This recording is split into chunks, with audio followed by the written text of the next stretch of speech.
think the combination of glass and light does something to the human brain. It makes me inquisitive about what I'm looking at.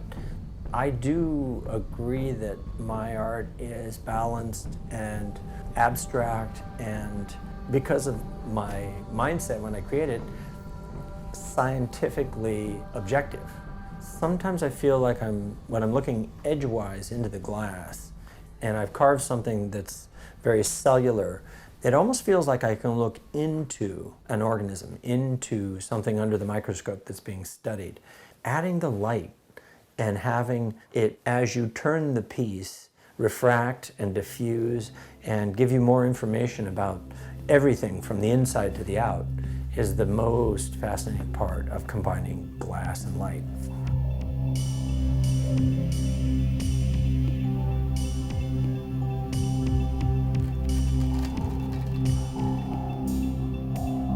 I like the questions. What is this? What was your inspiration? Where did you get this image from? Where did you get that texture from? How did you do it? All that stuff, to me, really engages the viewer. What is this? This was inspired when I was driving on my way to Santa Fe to my gallery. There were these giant rainstorms that you'd drive into this black squall, and the water would just cascade onto the car, and then you drive out into the sun. And you would see these vistas of all of these cliffs that had been hit by this water for eons, and all of that kind of, erosion tearing down the cliffs inspired this, as well as these little circles, which are the water molecules falling to the earth and then evaporating, going up as water vapor, and then hitting the earth again.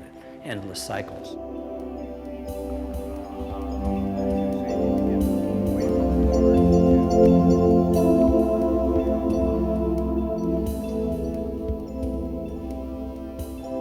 This is a piece of glass.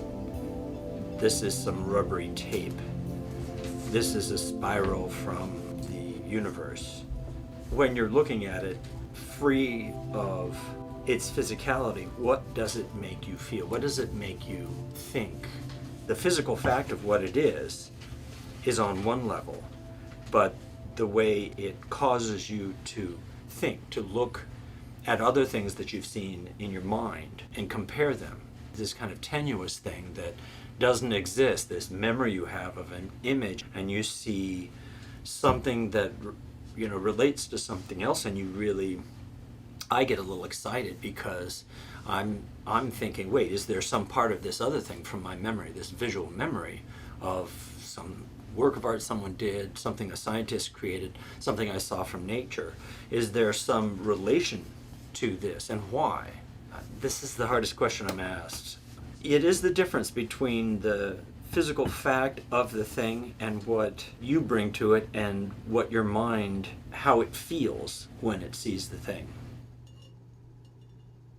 With this kind of public art, there's a play between the client and the artist that sometimes doesn't work out well, but sometimes it's terrific. Like in this case, because they were willing to come along with me. They thought of perhaps a black granite bar, and I talked them into something a little more elaborate. They renamed the project after my art. They called it the Art Bar. So this became the focal point. It was because of this synergistic conversation that we had about what they needed, where they needed it.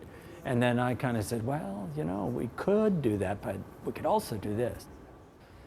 These sculptural tables are created with motion sensors. Once you trigger it, the lights come on. And these lights are fiber optic run to LEDs that are 1 watt. So there's 2 layers of glass that are carved on the bottom. The bottom layer has this kind of organic texture, and then the inside, sealed inside, are these graceful spirals that represent the tracks of super collider smashed atoms that spiraled into stillness when they were caught by huge magnets. The designs are very science-inspired. The whole thing has 4 zones. There are 50 LED lights. It really casts a wonderful glow and changes and pulse.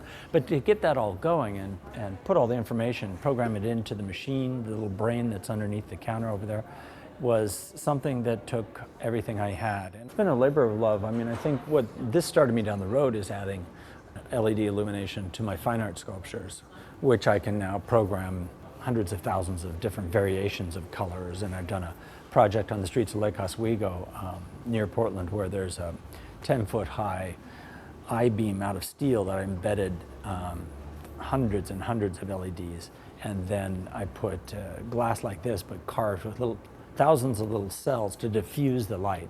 So it's got 5 zones and it ripples up and down with color. And so this really started me on my journey to do a whole lifetime of becoming not just a sculptor who works primarily in glass, but a light sculpture and kinetic sculpture, which is what I'm looking to do, the combination of moving light with the glass, which shows it off so well. What I tried to do was design a life where it would be something I'd want to do even if I didn't get paid for it. I finally found that in sculpting glass with light.